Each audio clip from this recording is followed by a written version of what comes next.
our town is Grover's Corners, New Hampshire. It's just across the line from Massachusetts. Latitude is 42 degrees, 40 minutes. Longitude is 70 degrees, 37 minutes. Running right through the middle of the town is Main Street. Cutting across Main Street on the left is the railroad tracks. Beyond the railroad tracks is Polish Town. You know, foreign folks who come here to work in the mills, a couple of Canuck families, and the Catholic Church. You can see the steeple of the Congregational Church. The Presbyterian is just across the street. The Methodist and the Unitarian are up a block. The Baptist Church is down in the hollow by the river. Next to the post office is the town hall. Jail's in the basement. Brian once made a speech right from those very steps. It's a nice town, know what I mean? Nobody very wonderful ever come out of it, so far as we know. The earliest dates on the tombstones up there in the cemetery say 1670. They're Grovers and Cartwrights and Gibbses and Herseys. Same names as you find around here now. First, we'll show you a day in our town. Not as it is today in the year 1940, but as it used to be in the year 1901. All right, operator, let's start. Yes, sir, that's the way our town looked back in the year 1901. Along Main Street, there's a row of stores with hitching posts and horse blocks in front of them. The first automobile is going to come along in about 5 years. The date is June 7th, 1901. It's just before dawn. Yeah, just about. The sky is already beginning to show some streaks of light in it over there in the east, back of our mountain. The morning star gets wonderful bright the moment before it has to go. The only lights on in the town are in a cottage over in Polish Town where a mother's just giving birth to twins, and down in the depot where Shorty Hawkins is just getting ready to flag the 5:45 for Boston. There she is now.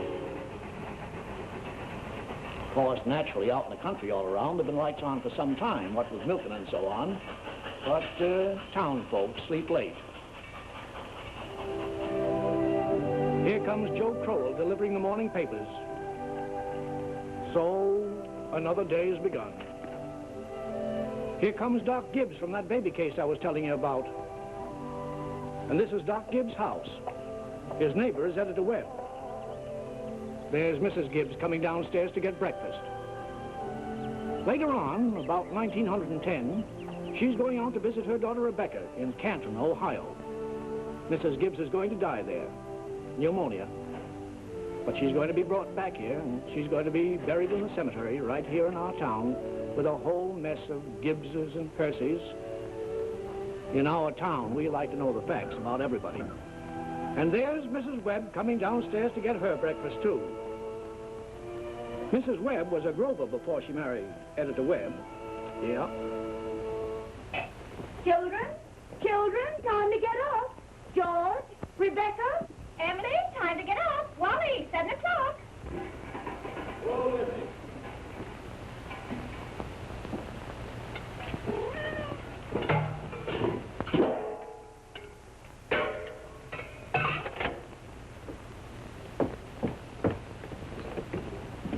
Morning, Hi. Morning, Miss Gibbs. Seems like you're late today. Yeah, something went wrong with the separator. Don't know what it was.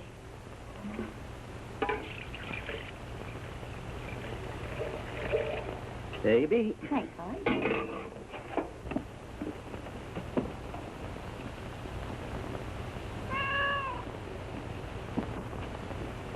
Morning, Miss Webb. Morning, Mr. Newsom. Mighty fine day. Yeah.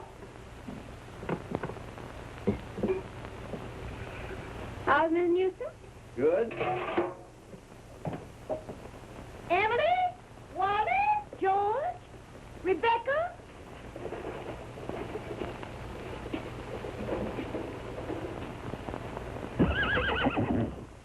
Come on, get up. Betsy, come on. What's the matter with you?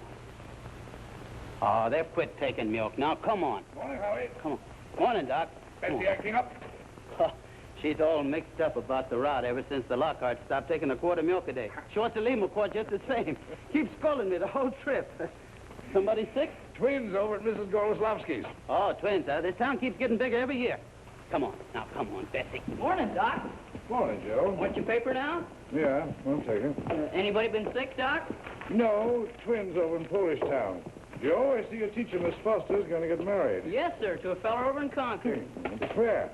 How do you boys feel about that? Well, of course, it ain't none of my business, but I think if a person starts out to be a teacher, she ought to stay one. How's the need, Joe? Fine, Doc. Never think about it at all.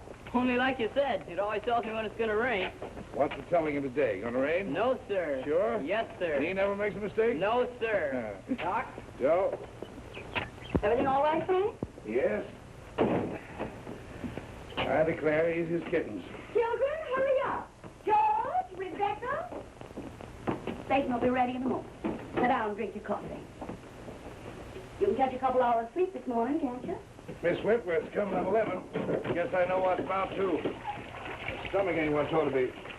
All told, you won't get more than 3 hours sleep. Frank Gibbs, I don't know what's going to become of you.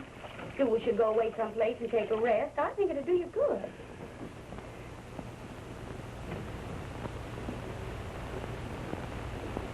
Children, hurry now. Emily, Wally.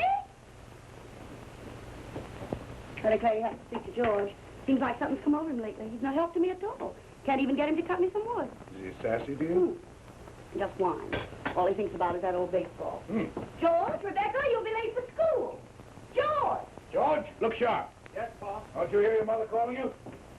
Guess I'll go upstairs and catch 40 winks. Ma, what dress shall I wear? I washed and ironed the blue gingham for you, special. Oh, Ma, I hate that dress. Oh, hush, hush. Every day I go to school dressed like a sick turkey. Why, Rebecca, you always look very nice. Ma, Judge is throwing soap at me. I'll come up and slap the both of you. That's what I'll do.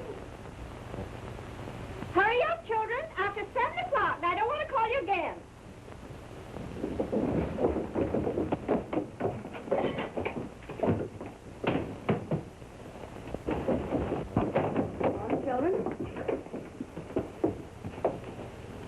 Children, I won't have it. Breakfast just as good as any other meal, and I won't have you gobbling like wolves. It'll stunt your growth, that's a fact.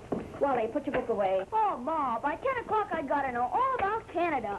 You know the rules as well as I do. No books at table. As for me, I'd rather have my children healthy than bright. Well, I'm both, Mama. You know I am. I'm the brightest girl in school for my age. I have a wonderful memory. Eat your breakfast. Well, I'll speak to your father about it when he's rested. Seems to me like 25 cents a week's enough for a boy your age. I declare, I don't know how you spend it all. Oh, Ma, I got a lot of things to buy. Strawberry fox face, that's what you spend it on. Well, I don't see how Rebecca comes to have so much money. She's got more than $1. I've been saving it up gradual. Well, dear, I think it's a good thing to spend some now and then. Ma, do you know what I like most in the world? Do you? Money. Eat your breakfast. Search for his bag, I'll go.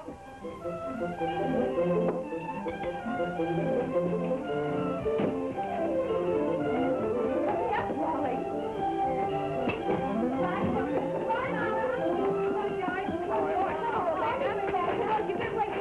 Now walk fast, but you don't have to run. Wally, pull up your pants for me. Rebecca, give me a post to my desk. Congratulations. Can you remember that? Rebecca, pick up your feet.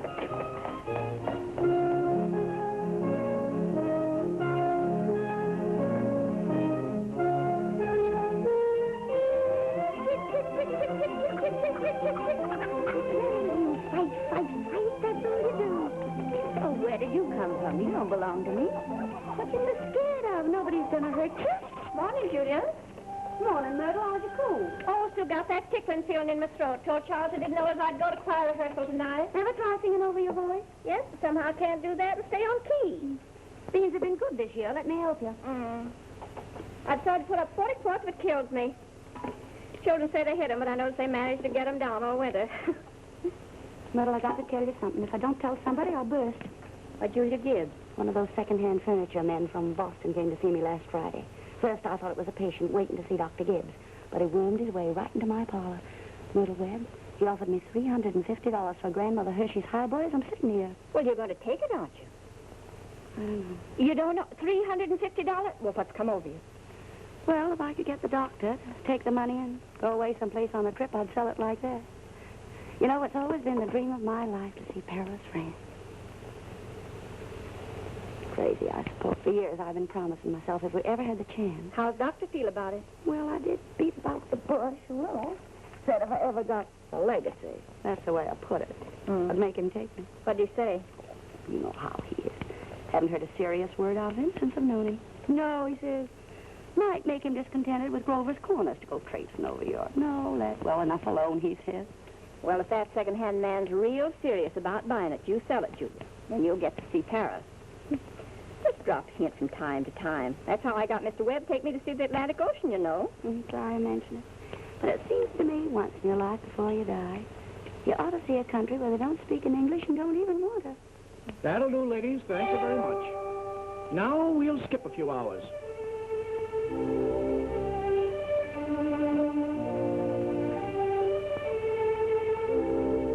Now, before we get on, I think we ought to have a little more information about the town. A kind of a scientific account, you might say. So I've invited Professor Willard of our state university to come here and kind of sketch in a few details of our past history.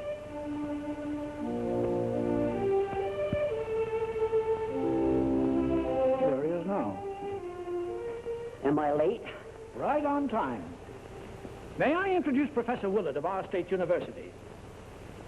Now, just a few brief words, Professor. Unfortunately, our time's limited. Yes, let me see. Grover's Corners. Grover's Corners lies on the old Pliocene granite of the Appalachian Range. I might say that's some of the oldest land in the world. We're very proud of that around here. Some highly interesting fossils have been found. I might say unique fossils. 2 miles north of town in Silas Peckham's cow pasture. These may be seen in the museum of the university at any time. Well, that is, at any reasonable time. Shall I tell them about the meteorological conditions, the mean precipitation, etc.? I'm afraid we won't have time for that, Professor. We might have a few words about the history of man here, though. Oh, anthropological data. Yes. Let me see. Early Amerindian stock, Cotahatchee tribes. No evidences before the 10th century of this era. Now entirely disappeared. Oh, possible traces in 3 families. Migration in the early 17th century of English brachiocephalic blue-eyed stock, and since then some Slav and Mediterranean. And the population, Professor? Within the town limits, 2,640.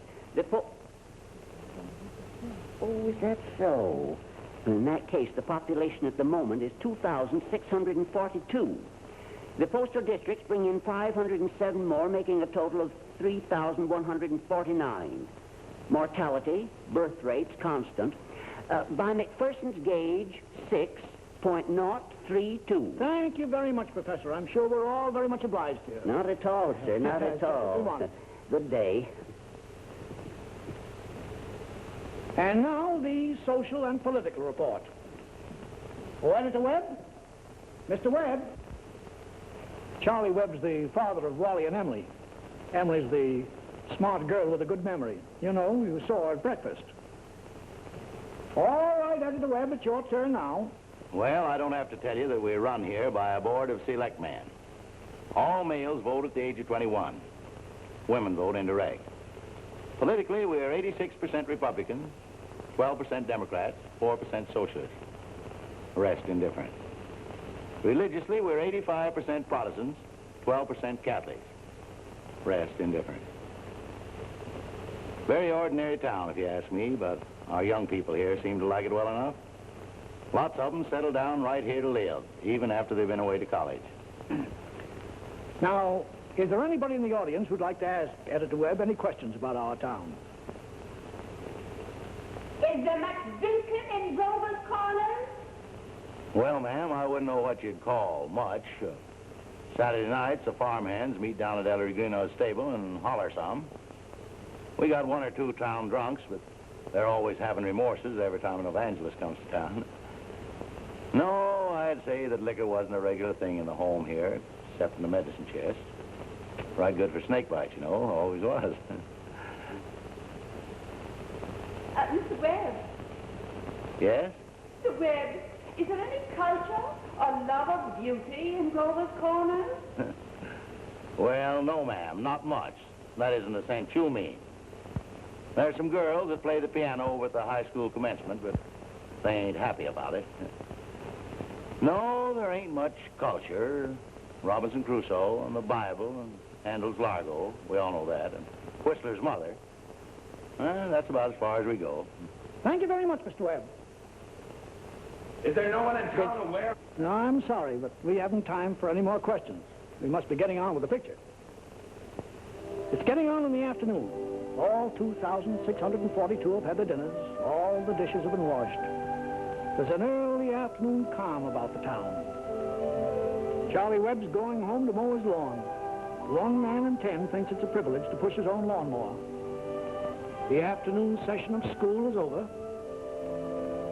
Doc Gibbs is in his office, tapping people and making them ah. Ah! I have to go home and help my mother, I promise. Emily, walk simply. Who do you think you are today? Papa, you're terrible. 1 minute you tell me to stand up straight, and the next minute you call me names. I just don't listen to you. Golly, I never got a kiss from such a great lady before. Hello, Emily. Oh, hello. You made a fine speech in class today. Well, I was really ready to make a speech on the Monroe Doctrine, but the last minute Miss Foster made me talk about the Louisiana Purchase instead. I worked an awful long time on both of them. Gee, it's funny, Emily. From my window up there, I see your head nights when you're doing your homework over in your room. Why, can you? You certainly do stick to it, Emily. I don't see how you can sit still that long. I guess you must like school. Well, I feel it's just something you have to go through. What do you think, Emily? We might work out a kind of telegraph from your window to mine, and you could give me a hit every once in a while on one of those algebra problems. Well, Oh, I don't mean the answers, Emily. Of course not. I mean just some little hint.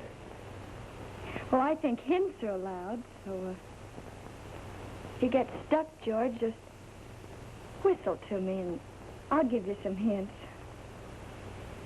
Gosh. You're just naturally bright, I guess. Well, I figure it's just the way a person's born.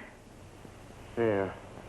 But you see, well, I want to be a farmer, and my Uncle Luke says that whenever I'm ready, I can come over and work on his farm, and if I'm any good at all, I can just gradually have it.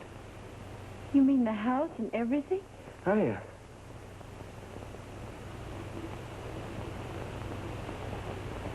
Well, I guess I better be getting off the baseball field. Thanks for the talk, Emily. Afternoon, Mrs. Webb. Hey, George. So long, Emily. So long, George.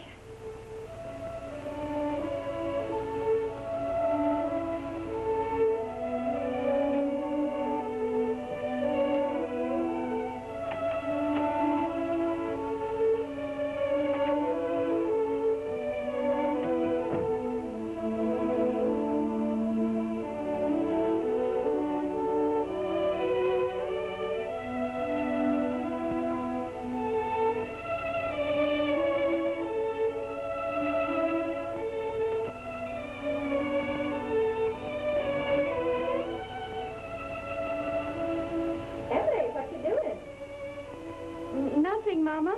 If you're doing nothing, you can come in here and help me with this yarn.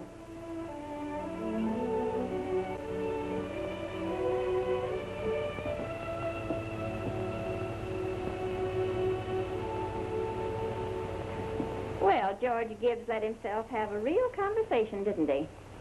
He's grown up. How old would George be? Oh, I don't know. Let's see, he must be around 17.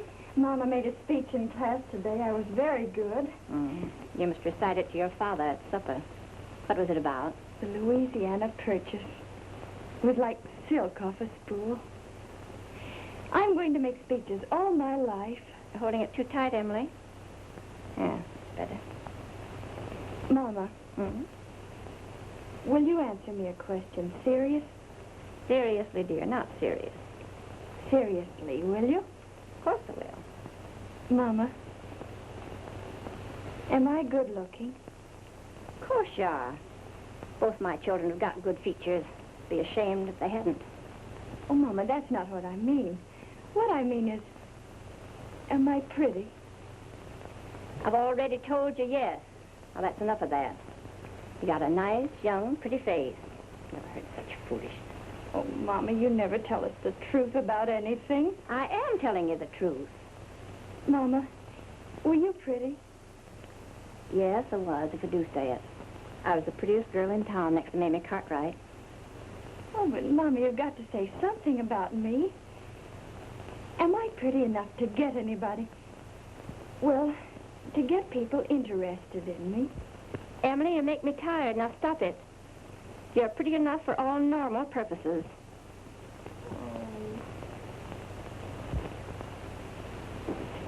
It's evening. You can hear the choir practicing in the Congregational Church. The children are all home doing their schoolwork. The day is running down like a tired clock.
That's better.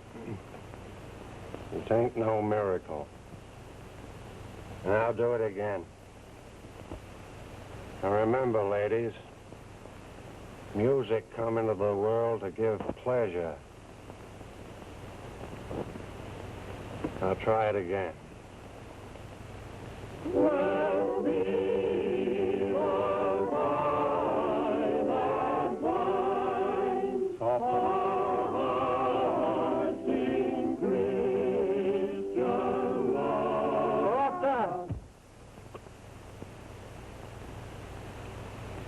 Now listen, everybody. Get it out of your minds that music's only good when it's loud. You leave loudness to the Methodists. You couldn't beat them, even if you wanted to. Once again now, art thou weary? Art thou languid? It's a question, ladies and gentlemen. Make it talk. Oh, and remember, on Sunday, take the second verse real soft. Sort of die out at the end. Ready?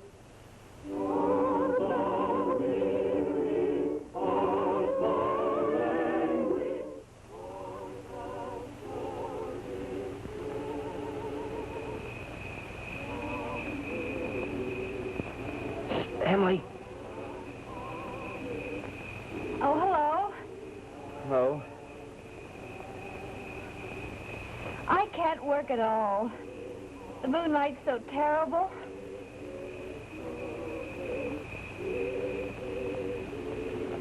Emily, did you get the third problem?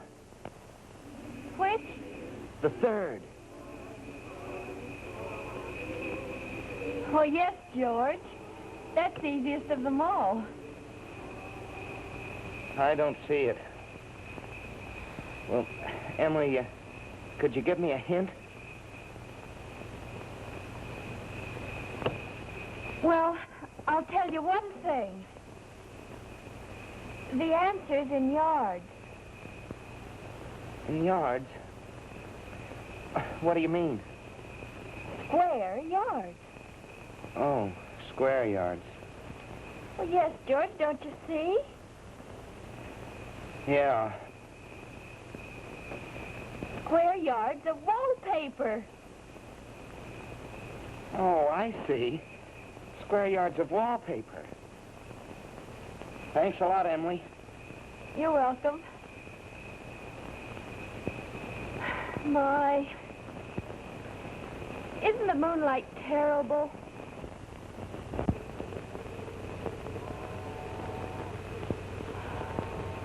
I think if you hold your breath, you can hear the train all the way to Kentucky.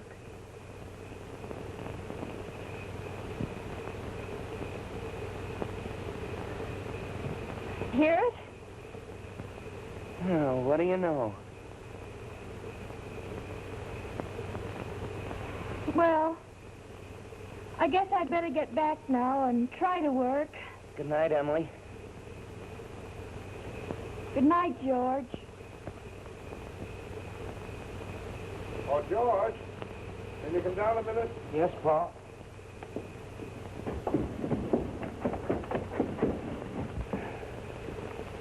Make yourself comfortable, George. I'll only keep you a minute. George, how old are you? Me? Oh, I'm past 17. What do you want to do after school's over? You know, Pa, I want to be a farmer on Uncle Luke's farm. Mm-hmm.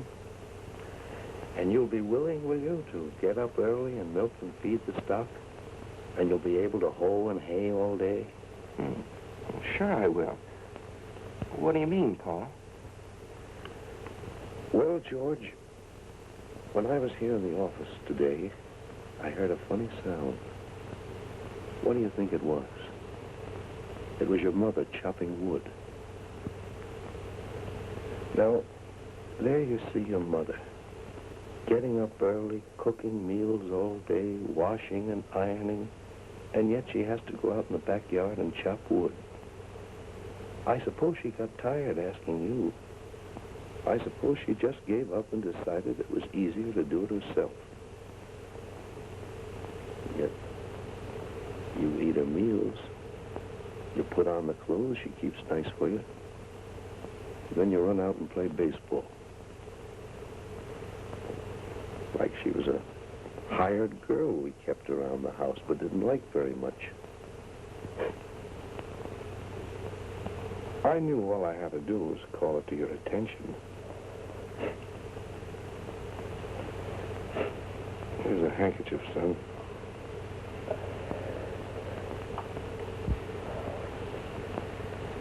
I wonder what's happened to your mother. Choir practice never was as late as this before. Only 8:30, Pa. I don't know what she wants in that choir anyway. She hasn't got any more voice than an old crow. Traipsing around the street this hour of the night.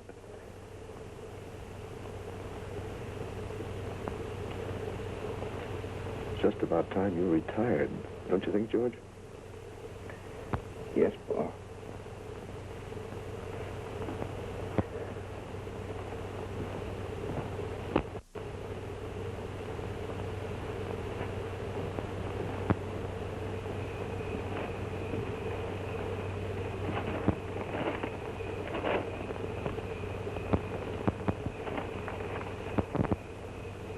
Nice place. Real nice choir practice, wasn't it? Myrtle Webb, look at that moon. Potato weather, sure. Well, naturally, I didn't want to say a word about it in front of those others. But now we're alone. Really, it's the worst scandal that ever was in this town. Why? Why, Simon Simpson. No, Luella. But, Julia, to have the organist of a church drink, and drunk year after year. Luella. Julia, you know he was drunk tonight. Now, Luella, we all know about Mr. Stinson, and we all know about the trouble he's been through. And Dr. Ferguson knows, too. And if Dr. Ferguson is willing to keep him on in his job there, the only thing the rest of us can do is just not to notice it. Not to notice it? But it's getting worse. No, it ain't, Luella. It's getting better. I've been in that choir twice as long as you have, and it doesn't happen anywhere near so often. Oh, my. I hate to go to bed on a night like this. Well, good night, Luella. Good night. Good night, Julia. Night, Myrtle. You can get home all right, Luella? Oh, it's bright as day. I can see Mr. Soames scowling at the window now. You think we've been to a dance the way the menfolk carry on. Good night, Julia. Good night, Luella. See you on Sunday. See you then.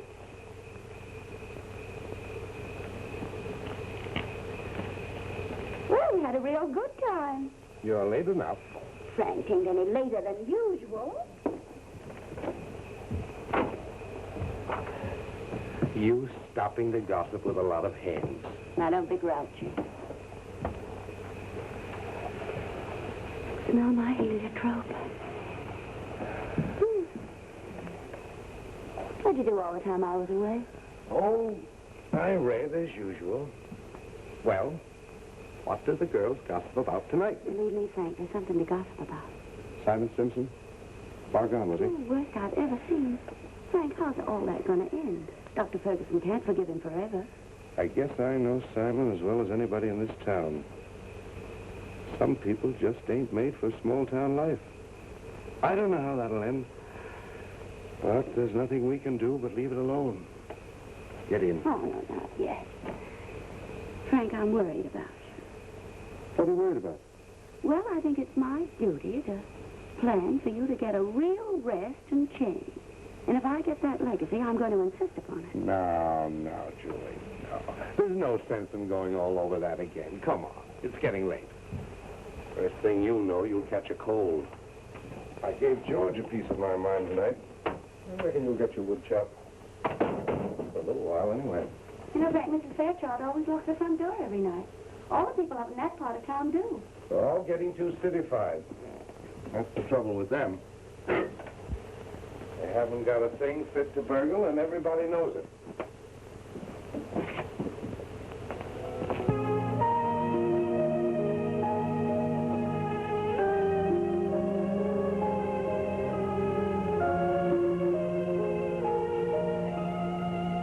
Who's that up there? Is that you, Myrtle? Oh, no, it's me, Papa. Why aren't you in bed? I don't know. I just can't sleep yet, Papa. The moonlight's so wonderful, and the smell of Mrs. Gibbs' heliotrope. Can you smell it? Yeah. Having any troubles on your mind, have you, Emily? Trouble? Oh, no. Well, don't let your mother catch you. Good night, Emily.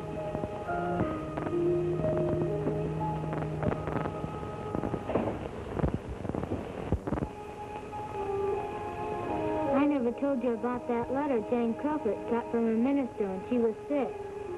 He wrote Jane a letter, and on the envelope, the address was like this. It said, Jane Crowfoot, the Crowfoot Farm, Grover's Corners, Sutton County, New Hampshire, the United States of America. What's funny about that? But listen, it's not finished. The United States of America, continent of North America, Western Hemisphere, the Earth, the solar system, the universe, the mind of God. That's what it said on the envelope. What do you know? Yep, and the postman brought it just the same. What do you know?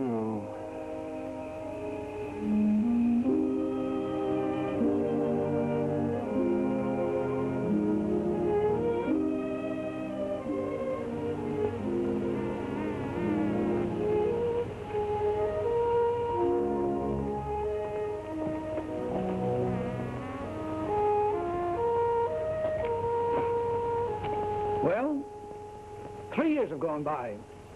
The sun's come up over 1,000 times. Summers and winters have cracked the mountains a little bit more, and the rain's brought down some of the dirt. Some babies who weren't even born before have begun talking regular sentences already. And some folks who thought they were right young and spry have discovered they can't bound up a flight of stairs the way they used to without their hearts fluttering a little. All that can happen in 1,000 days. Nature's been pushing and contriving in other ways, too. A number of young people fell in love and got married. Most everybody in the world gets married. In this town, there aren't hardly any exceptions. Most everybody climbs into the grave married. What you've seen was called the daily life. Let's call what you're going to see love and marriage. So it's 3 years later. It's 1904. It's July 7th, just after the high school commencement. That's the time most young people jump up and get married. As soon as they've passed their final examinations in solid geometry and Cicero's orations, that's the time most young people think themselves fitted to get married. It's early morning again. Only this time it's been raining. It's been thundering and pouring. I don't know. May start in again any moment. Yeah? There's the 5:45 for Boston. And there's Cy Crowell delivering the papers like his brother before him. And there's Mrs. Gibbs and Mrs. Webb coming downstairs to get breakfast just as though this were an ordinary day. I don't have to point out to the women in the audience that both these ladies they see before them, both these ladies have been cooking 3 meals a day, one of them for 21 years and the other for 25, and never took a summer vacation.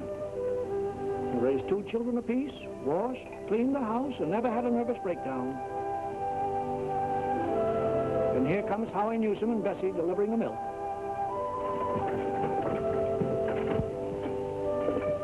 Morning, Howie. Morning, Si. Anything in the paper I ought to know? Nothing much. Except for losing about the best baseball pitcher Grover's Corners ever had. George Gibbs, huh? I don't see how I'd give up a thing like that just to get married. Would you have, Howie? Can't say. Never had no talent that way. But in '95, we had a player, Si, that even George Gibbs couldn't have touched. Name of Hank Todd. But he went down to Maine and become a parson. Wonderful ball player. Fine. Howie?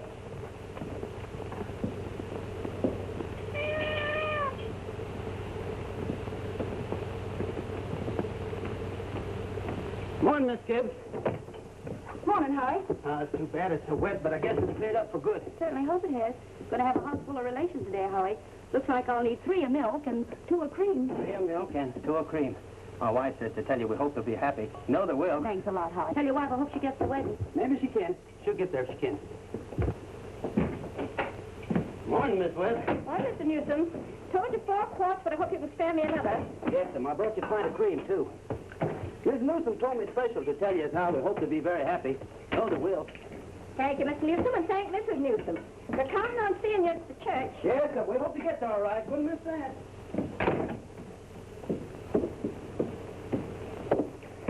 Well, Ma, day's come. We're losing one of your chicks. Frank Gibbs, don't you say another word. I feel like crying any minute. Sit down, drink your coffee. Boone's upstairs shaving himself, only there ain't very much to shave. He's whistling and singing like he was glad to leave us. Every now and then saying, I do, to the mirror. But it don't sound convincing to me. I declare, Frank, I don't know how he's going to get along. I've always arranged his clothes for him. Seen to it that his feet were dry and he had warm things on. They're too young for him. Emily will never think of those things. He'll catch his death of cold within a week. I remember my wedding morning, Julie. Don't stop that, Frank. Yes. I was the scaredest young fellow in the state of New Hampshire. Thought I'd made a mistake for sure. And when I saw you coming down the aisle, I thought you were the prettiest girl I'd ever seen. The whole trouble was I'd never seen you before. There I was, right in the Congregational Church, being married to a total stranger. Well, how do you think I felt? I tell you, Frank, weddings are perfectly horrible things. Farces, that's what they are. Made something for you. Why, Julie Hersey. French toast. It ain't hard to make. Besides, I had to do something. How'd you sleep last night, Julie? Heard a lot of hours struck off. I get a shock every time I think of George setting out as a family man. That great, gangling thing. I tell you, Julie, there's nothing in the world so terrifying as a son. The relation between a father and a son is the dangest, awkwardest... Well, mother and daughter's no picnic, I can tell you. I do. I do. I do. They'll have a lot of trouble, I suppose, but that's none of our business. Everybody's got a right to their own trouble. You know one thing that scared me when I married you? Go along with you. I was afraid we didn't have material for conversation more than it'd last a few weeks.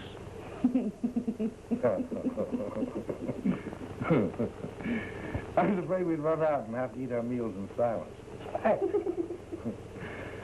Well, you and I have been conversing for 20 years without any noticeable barren spells.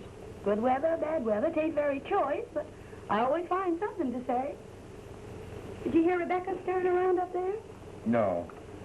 This is the only day in the year when she isn't managing everyone's affairs up there. She's hiding in her room, and I have an idea she's crying. Land, Grace, this has got to stop. Rebecca? Rebecca, come and eat your breakfast.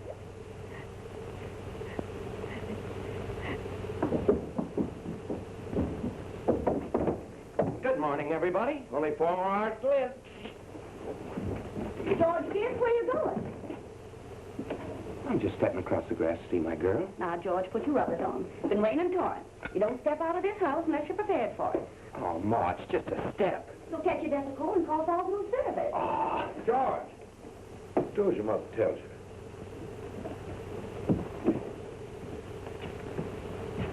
From tomorrow on, you can kill yourself in all weathers, but when you're in my house, you'll live wisely, thank you.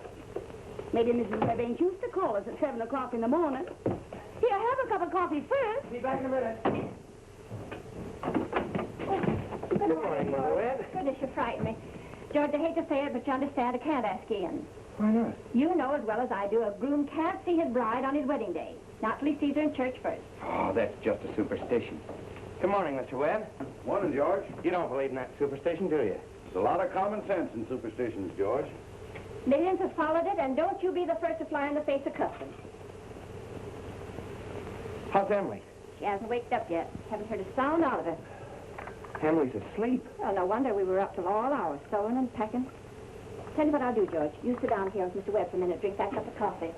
And I'll run up and see that she doesn't come down and surprise you. There's some bacon there. I won't be too long about it.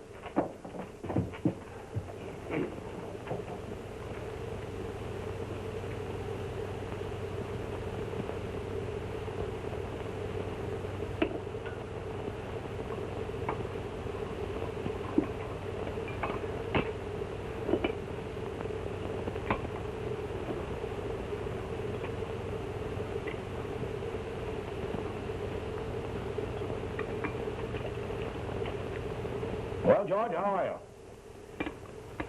Well, I'm fine. Mr. Webb, what common sense could there be in a superstition like that? Well, George, on the wedding morning, the girl's head is full of, clothes and one thing and another. Don't you think that's probably it? Well, yes. Guess I never thought of that before. The girl's apt to be mite nervous on her wedding day. Gee, I wish a person could get married without all that marching up and down. Every man that's ever lived has felt that way, George. And it hasn't been any use. It's the women folks who've built up weddings, my boy. Man looks mighty small at a wedding, George. All those good women standing shoulder to shoulder, making sure that the knot's tied in a mighty public way. Well, you believe in it, don't you, Mr. Webb? Oh, yes. Oh, yes. Now, don't misunderstand me, George. Marriage is a wonderful thing. A wonderful thing. Don't you forget that, George. No, sir.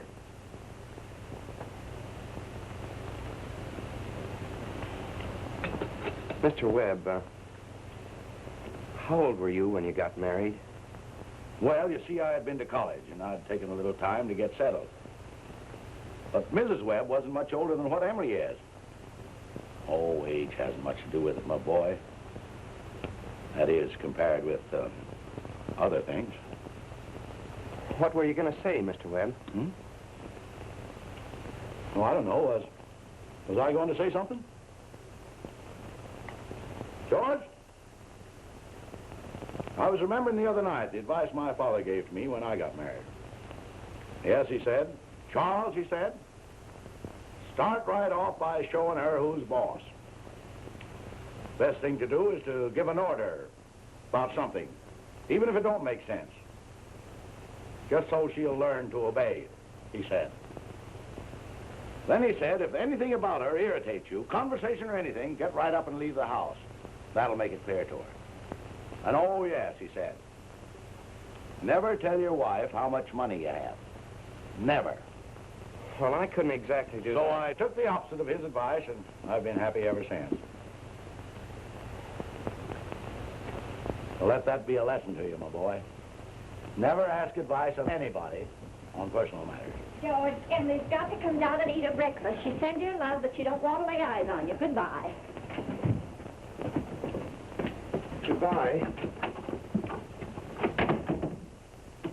Myrtle, I guess you didn't know about that older superstition. What do you mean, Charles? Since the caveman, no bridegroom should see his father-in-law on the day of the wedding or near it. Now remember that.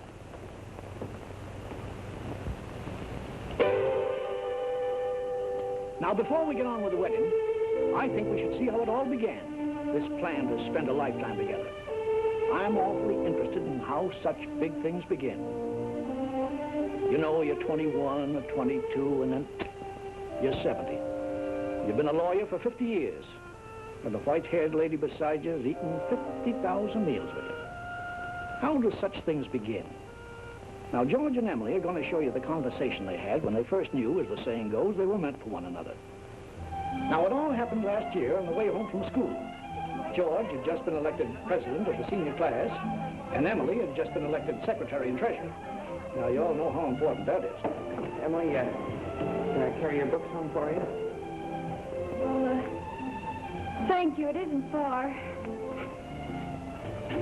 Bob, if I'm late, start practicing. Give Herb some lawn plywood. All right. Awfully glad you were elected, too, Emily. Thank you. Emily, why are you mad at me? Well, I'm not mad at you. You've been treating me so funny lately. Well, since you asked me, I might as well say it right out, George. Oh, goodbye, Miss Corcoran. Emily? Bye, Miss Cochran. George? What is it? I don't like the whole change that's come over you this last year. I'm sorry if that hurt your feelings, but I just got to tell the truth and shame the devil. A change? What do you mean? Well, up to a year ago, I used to like you a lot.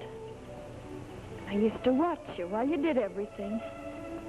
Because we'd been friends for so long.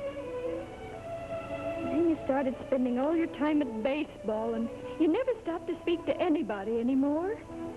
Not to really speak.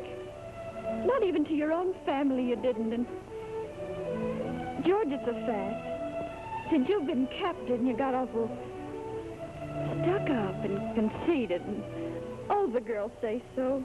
It hurts me to hear them say it, but I have to agree with them a little because it's true. Oh, gosh, Emily. I never thought that such a thing was happening to me. I guess it's hard for a fellow not to have some faults creep into his character. I always expect a man to be perfect, and I think he should be. Why? I don't think it's possible to be perfect, Emily. Well, my father is. And as far as I can see, your father is. And there's no reason on earth why you shouldn't be, too. I feel that it's just the other way around. That, well, men aren't naturally good, but girls are.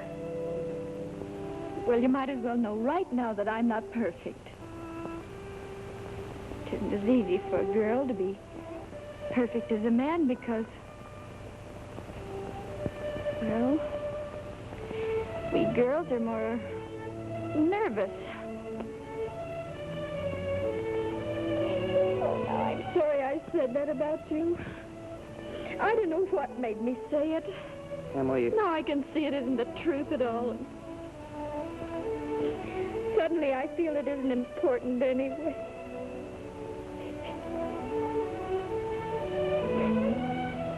Emily, would you like a ice cream soda or something before you go home?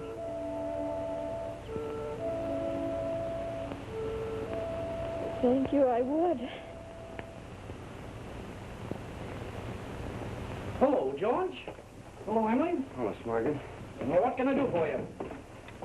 Why, Emily, what you been crying about? Well, she got an awful scare, Mr. Morgan.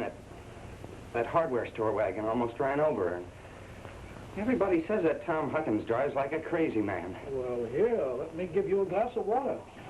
Gracious, you look all shook up. I tell you, you gotta look both ways before you cross Main Street these days. It's getting worse every year. What do you have? I'll have a strawberry phosphate, Mr. Morgan. Oh, no, Emily. Have a soda with me. Well, 2 strawberry ice cream sodas, Mr. Morgan. 2 strawberry ice cream sodas, yes, sir. Yes, sir, I want to tell you something. There are 275 horses in Grover's Corners this very moment I'm talking to you. State inspector was in here yesterday. Now with all these automobiles coming along, looks to me like the only safe place to stay was to home. Gracious, I can remember the time when a dog would lie out in the middle of Main Street all day long without anything coming along to disturb him. Howdy, Mrs. Ellis. What can I do for you? got a prescription. Yes? Well, let's see. Shouldn't take long to fill that. You just sit down here. Be with you in just a minute. So expensive. No, Emily, don't you think about that. We're celebrating our election. Emily, I want to ask you a favor. What? If I go away to State Agricultural College next year, will you write me a letter once in a while? I certainly will. I certainly will, George. It certainly seems like being away 3 years, you'd get out of touch with things. Maybe letters from Grover's Corners won't seem so interesting after a while. Grover's Corners isn't a very important place when you think of all New Hampshire, but I think it's a very nice town. Oh, well, the day wouldn't come when I wouldn't want to know everything about our town. Well, I know that's true, Emily. Well, I'll try to make my letters interesting.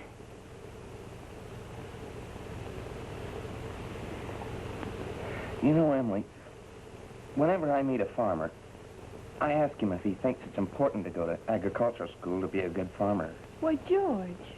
Yeah, and some of them even say it's a waste of time. And well, you can get all that stuff anyway, and half of it's the government puts out. Well, Uncle Luke's getting pretty old, and he's about ready for me to start taking over his farm. Tomorrow, if I could. Oh, but, George, maybe it's important for you to go and learn all that about cattle judging and soils and those things. Of course, I don't know. Emily, I'm going to make up my mind right now. I won't go. I'll tell Pa about it tonight. But, George, you don't have to decide right now. It's a whole year away. Emily, I'm glad you spoke to me about that fault in my character. Oh. And everything you said was right, but there was one thing wrong with it. And that's when you said I wasn't noticing people. You, for instance. You say you were watching me when I did everything. I was doing the same thing about you all the time. Why? Sure, I always thought about you as one of the chief people I thought about. I always made sure where you're sitting on the bleachers, who you were with. Well, for 3 days now, I've been trying to walk home with you, but something always got in the way. And yesterday, I was standing out by the wall waiting for you. And you walked home with Miss Cochran. Oh, George. Life's awful funny. How could I have known that? I thought... Emily, I'm going to tell you why I'm not going to agricultural school. I think that once you've found a person that you're very fond of, a person who's fond of you, too, likes you well enough to be interested in your character, I think that's just as important as college is, and even more so. That's what I think. I think it's awfully important, too. Emily? Yes, George? Emily, if I do improve and make a big change, would you be... I mean, could you be... I am now. I always have been.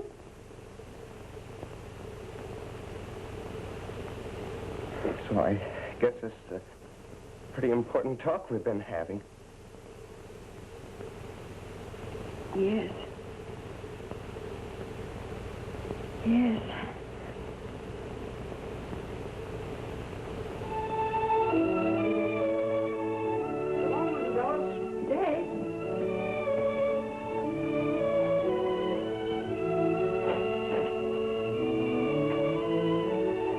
If you'll wait a minute, I'll walk you home.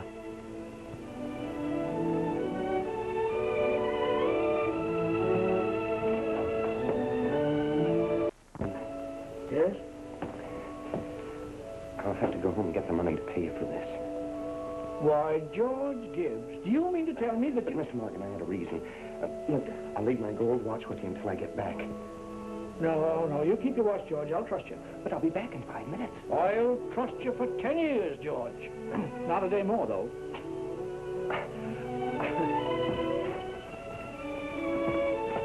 Feeling all right now, Emily? Oh, yes. Thank you, Mr. Morgan. It's nothing.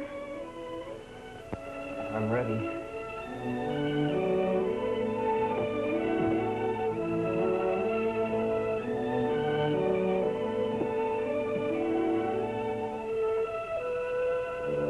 Well, now to get on with the wedding. There's a lot of things to be said about a wedding. We can't get them all into one wedding, naturally. Especially not a wedding in Grover's Corners, where weddings are mighty short and plain. People think a lot of thoughts during a wedding. The bride, the groom, the relatives and the guests, and even the minister. Yes, a lot of thoughts go on during a wedding. I've married 200 couples in my day. M marries N. Millions of them. The cottage, the go-kart, the Sunday afternoon drives in the country, the first rheumatism, the grandchildren, the second rheumatism, the deathbed, the reading of the will. Once in 1,000 times it's interesting. I don't know why on earth I should be crying. I suppose there's nothing to cry about. This morning at breakfast, just come over me. There was Emily eating her breakfast as she's done for 17 years. She's going out of my house. I suppose that's it. I never felt so alone in my whole life. I don't want to get married. Why can't I stay for a while, Sam? Papa, darling, don't you remember what you used to say all the time that I was your girl? I don't want to get married.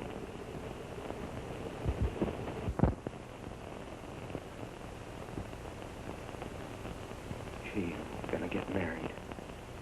I'm grown up. I'm getting old. I don't want to get old. Taking on all these responsibilities. Why is everybody pushing me so? All I want to do is be a fella. And I'm going to get married.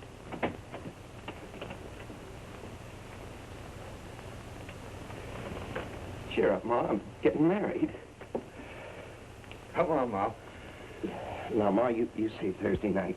Emily and I will be over for supper every Thursday night. You'll see. Come on, Ma. We've got to get ready for this. Got the ring? Oh, yes, sir. Come on.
Dearly beloved, we are gathered together here in the sight of God and in the face of this company to join together this man and this woman in holy matrimony. Don't know when I've seen such a lovely wedding. Be entered into an advice I always of your cry. life, reverently, I don't know why it is, but advisedly, I always soberly, cry. and in the fear of God. I just like to see young people Into happy. this holy estate, these two persons such a present lovely come now to be couple. joined. I've never been to such a Require and nice charge you wedding. both, in sickness I'm and in sure that- health, to love and to cherish till death you do part, according to God's holy ordinance, and thereto plight her your troth. I do. Do you, Emily, take George to your wedded husband, to have and to hold from this day forward, for better, for worse, for richer, for poorer, in sickness and in health, to love and to cherish till death you do part, according to God's holy ordinance, and thereto plight him your troth? I do. What token dost thou give of thy sincerity? With this ring, With this ring, I thee wed. I thee wed. For as much as George and Emily have consented together in holy wedlock, and have witnessed the same before God and this company, and have declared the same by giving and receiving a ring, I pronounce that they are husband and wife. Amen.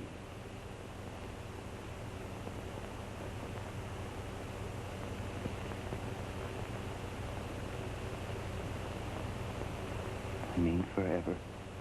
Forever and ever.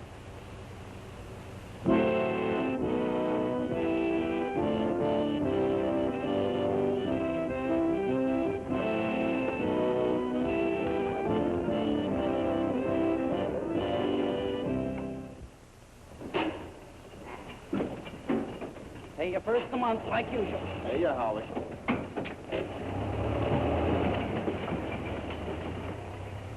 Man his age shouldn't be driving one of those things. Not when he's got a lot of young fellas to do it for him. Well, Howie likes to deliver the milk himself. Says he gets the feel of the town that way. You know, in all these years, he never kept a book. Carries all the accounts in his head. I hear he's been doing so well, he's begun locking his front door at nights. Afraid of burglars. Ain't no burglars in this town yet. No, but Howie's heard about them.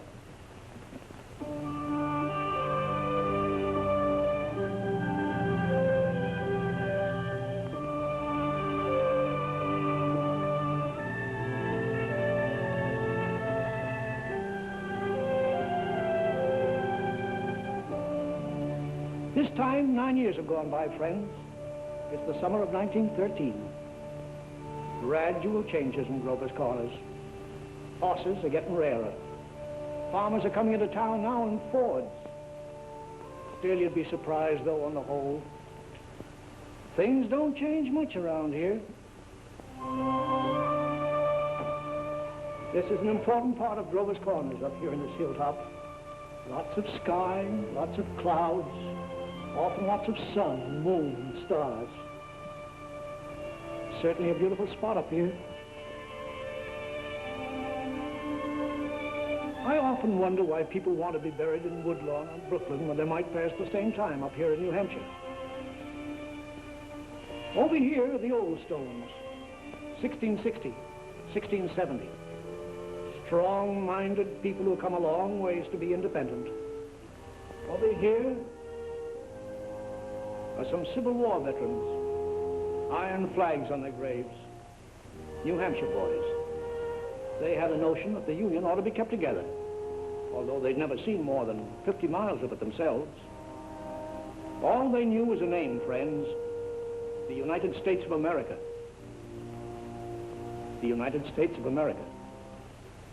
And they went and died about it.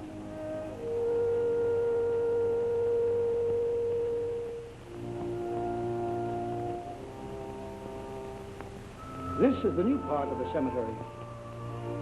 There's Mrs. Soames, who enjoyed the wedding so much, remember? And there's our friend, Mrs. Gibbs. And Doc Gibbs lost his wife 3 years ago, just about this time. And Editor Webb's boy, Wallace, whose appendix burst on a Boy Scout trip to Crawford Notch. There's Mr. Stimson, the organist at the Congregational Church. He drank a lot, they used to say. Hung himself in the attic. They tried to hush it up, but of course it got around. He wrote his own epitaph.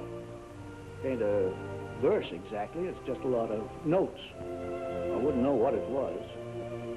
It was all writ up in the Boston papers at the time, though. A lot of sorrows kind of quieted down up here, too. All those important things, mother and daughter, husband and wife, enemy and enemy, money and miser. All those terribly important things. The earth part kind of burns away, burns out. And what's left? What's left when memory is gone? And your identity, Mrs. Smith? Something eternal. We all know down in our bones that something is eternal, and that something has to do with human beings. All the greatest people that have lived for the past 5,000 years have been telling us that. And yet you'd be surprised how we lose sight of that fact. There's something eternal about every human being.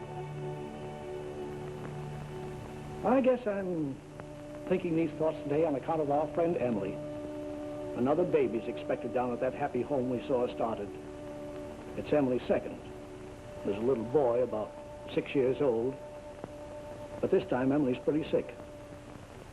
Doc Gibbs is going around these days with a mighty worried face.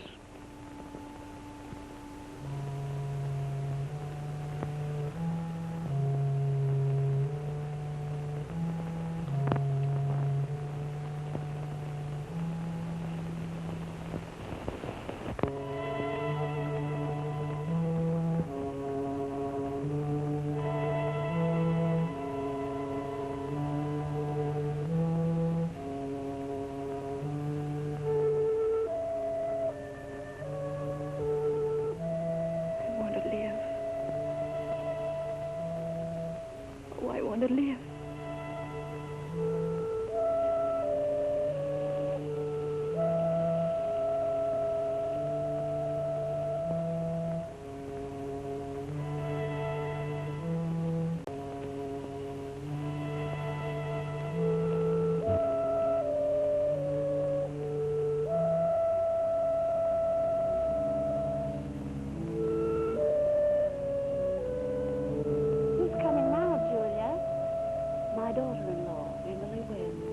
What ails her? Trouble bringing a baby into the world. Why, I remember Emily's wedding. Wasn't it a lovely wedding? I remember I called on George and Emily at their farm just before I died. Very beautiful farm.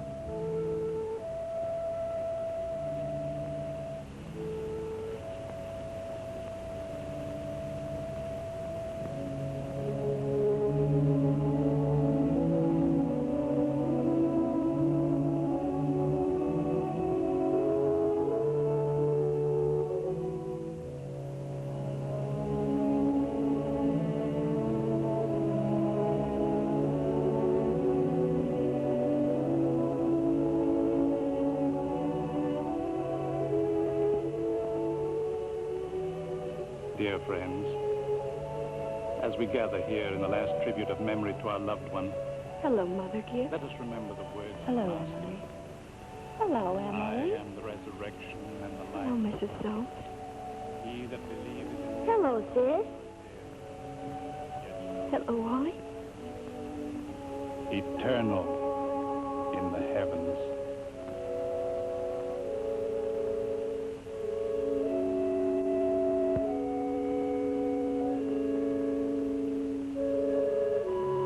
Mother Gibbs, they're going. Yes, dear.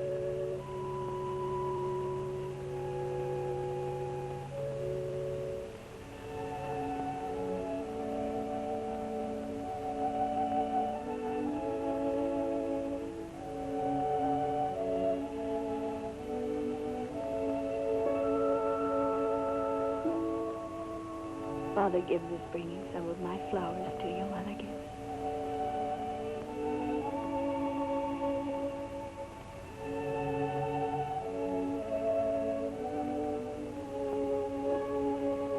Mother Gibbs, I never realized how troubled and sad he looks.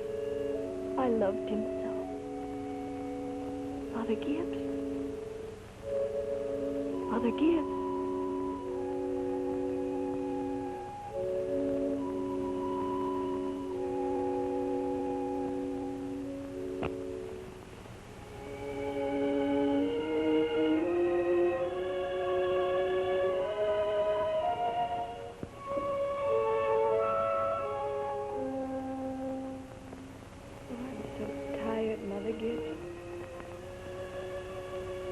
Mother Gibbs, when does this feeling go away? Seems strange here. How long does it... Hush, dear. Just wait.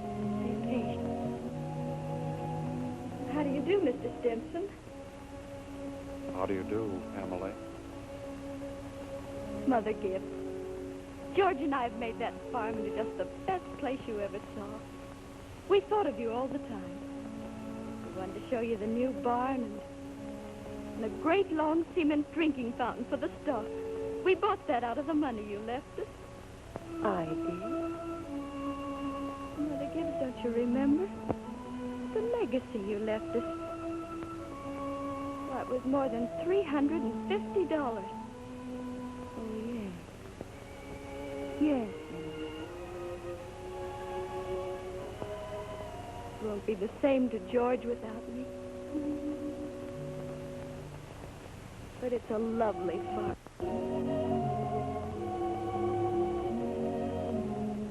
My boy is spending the day at Mrs. Carter's. Oh, Mr. Carter, my little boy is spending the day at your house. He is? Yes, he loves it there. Mother Gibbs, one can go back in memory and live each of those days over again. Well, just then for a moment I was thinking about the farm. For a moment I was there, and my baby was in my arms as plain as day. Yes, but when you've been here longer, you'll realize that our life here is to forget all that. To think of what is ahead and be ready for what is ahead. But Mother Gibbs, how can I ever forget that life? It's all I know. It's all I had. One can go back and live all those days over again. I feel it. I know it. You not only live it, you watch yourself living it. Choose a happy day. Oh, Emily, it isn't wise. Really, it isn't. I'll choose the day I first knew I loved George.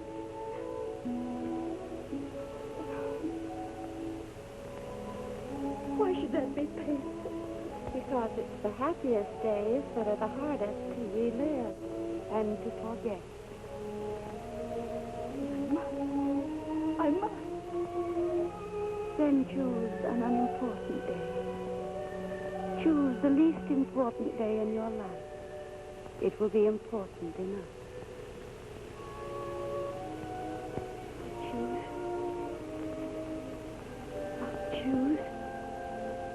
dear thing. Think hard. Remember.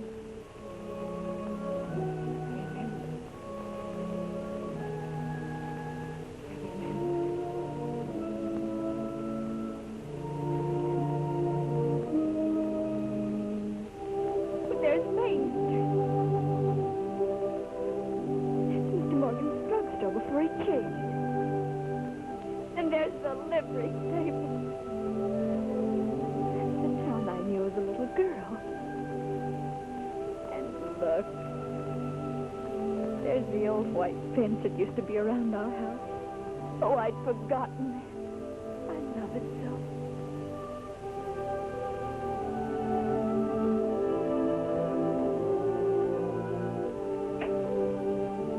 There's Mama coming downstairs to make breakfast.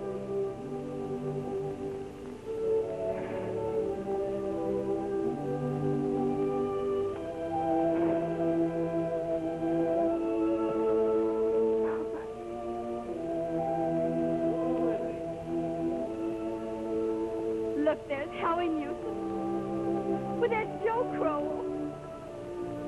Morning, Howie. Morning, Joe. Children, Emily, Wally, time to get up.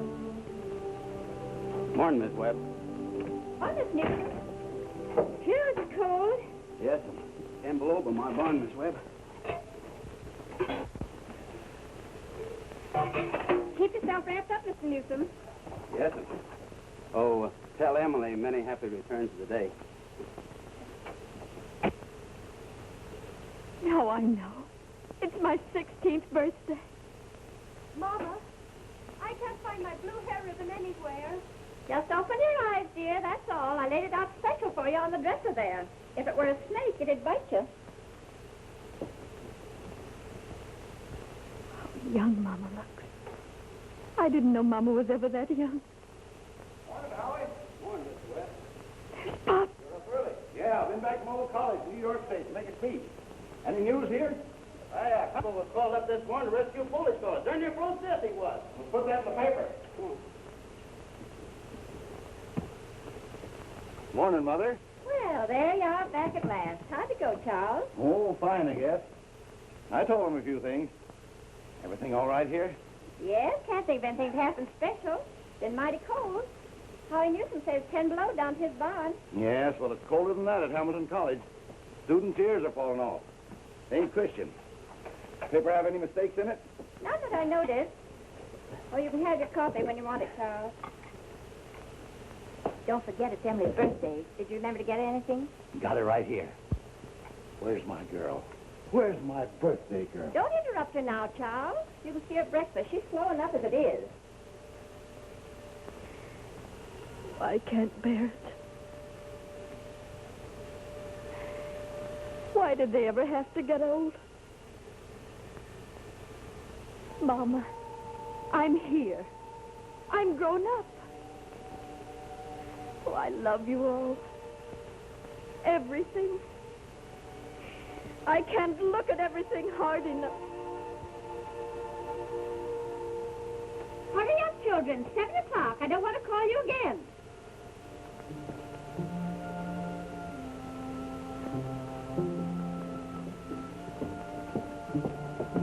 Morning, Mama. Well, now, dear. A happy birthday to my girl and many happy returns. Prize is waiting for you on the table there. Oh, Mama, you shouldn't have. Can't I? Can't. Birthday or no birthday, I want you to eat your breakfast good and slow. I want you to grow up and be a good, strong girl. That and the blue package is from your Aunt Paris. Good morning. George. Good morning, George. Brought this over for your birthday, Emily. Many happy returns of the day. Thank you. Told me a photograph album. George, I'd forgotten. Oh, it's beautiful. Oh, just an album. I'm going out to my Uncle Luke's farm today. Like it out there. George, we grew up and were married, don't you remember? Uncle Luke gave you the farm. Well, goodbye. Goodbye, and thanks. Chew this bacon good and slow. It'll help keep you warm on a cold day. Mama, just look at me for 1 minute as though you really saw me. Mama, 12 12 years have gone by. I'm dead. I married George Gibbs, Mama. Wally's dead, too. Mama, his appendix burst on a cabbing trip to Crawford Notch. We felt just terrible about it, don't you remember? Just for a moment now, we're all together. Mama, let's be happy just for a moment. Let's look at one another. That in the yellow package is something I found in the attic among your grandmother's things. You're old enough to wear it now, and I thought maybe you'd like it. Oh, and this is from you. It's lovely. It's just what I wanted. It's beautiful. I hoped you'd like it. Wally has a present for you, too. He made it an annual training class. Be sure and make a fuss over it.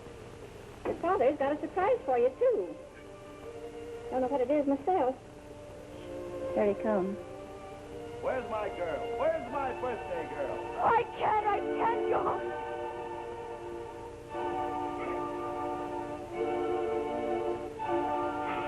It goes so fast. We don't have time to look at one another.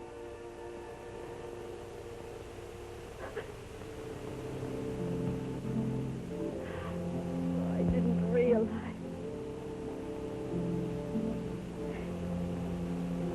So all that was going on. And we never noticed. First I go back to my grave. Wait.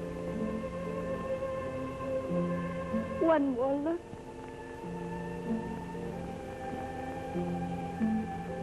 Goodbye. Goodbye, world. Goodbye, Grover's Corner. Mama, Papa. Goodbye to clocks ticking. My butternut tree and Mama's sunflowers. Food and coffee. New iron dresses and hot baths.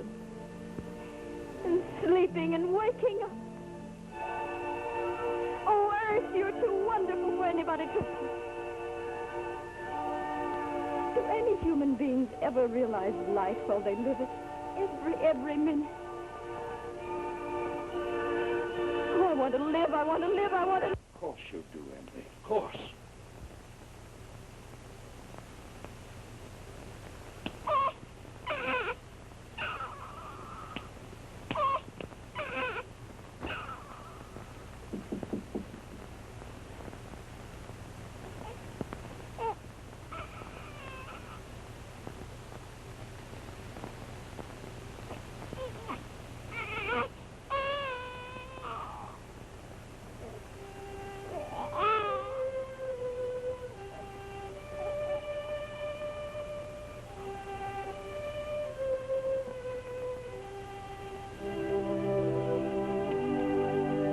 Most everybody's asleep in Grover's Corners. Oh, there are a few lights on. Down at the depot, Shorty Hawkins has just watched the Albany train go by, and of course out in George and Emily's farm. They're still up. Talking over the new baby, I suppose. It's like what one of those Midwestern poets said. You gotta love life to have life, and you gotta have life to love life.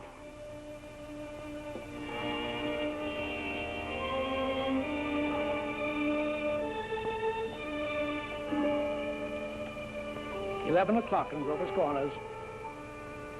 Tomorrow's another day. Everybody's resting in Grover's Corners. You get a good rest, too.